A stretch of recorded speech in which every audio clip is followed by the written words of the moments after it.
Toulouse Métropole, où c'était un énième match à l'extérieur. Sur les 8 matchs que nous avons fait, sur les 7 matchs que nous avons fait en Coupe de France, on en a fait 6 à l'extérieur. Les supporters nous ont suivis.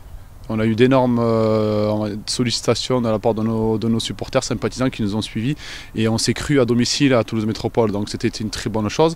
Ensuite, courant sur le déroulé du match, on se qualifie au tir au but après un match très engagé où le terrain n'a pas facilité le jeu pour les deux équipes. Donc on a su être costaud, intelligent et ensuite au tir au but, ça fait 3 fois d'affilée là sur les 3 derniers matchs que nous passons au tir au but, donc qui en fait, on va pas dire qu'il en fait notre spécialité, mais c'est on va dire la chance nous a souri. Rose, vous venez ici, les Roses ici, vous allez là-bas s'il vous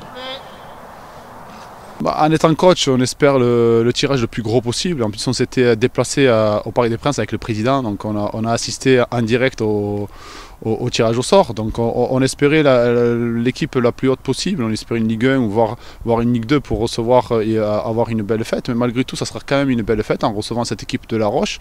C'est pas tous les jours que nous sommes en 32e de finale. On n'y a pas été depuis 1995, donc ce sera malgré tout tous nos espoirs qu'on a eu de recevoir une Ligue 1, une très très belle fête, une très grande fête. La ville de Montemort répondra présent, ou on s'est mis même en corrélation avec le rugby qui sera derrière nous et on les a sollicités pour qu'ils nous prêtent leur stade.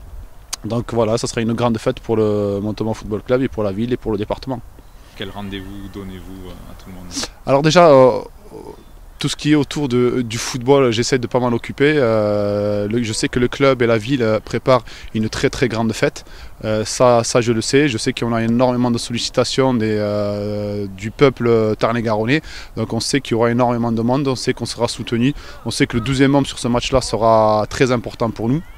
Et ensuite, voilà, nous... on ne veut pas sacraliser ce match ou dire que c'est le match de l'année, le match du siècle. On n'est pas tous les jours en 32e de finale.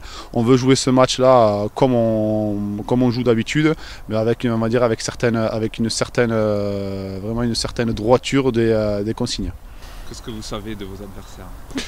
Je sais des choses, je ne vais pas tout dévoiler aujourd'hui, mais voilà, on sait des choses, on s'est renseigné, comme eux se sont renseignés sur nous, on va dire c'est de bonne guerre, on sait certaines choses, donc on s'en servira, on sait qu'on aura notre chance, on connaît nos capacités, on connaît certaines faiblesses de l'adversaire, on fera notre maximum pour être le plus sérieux possible.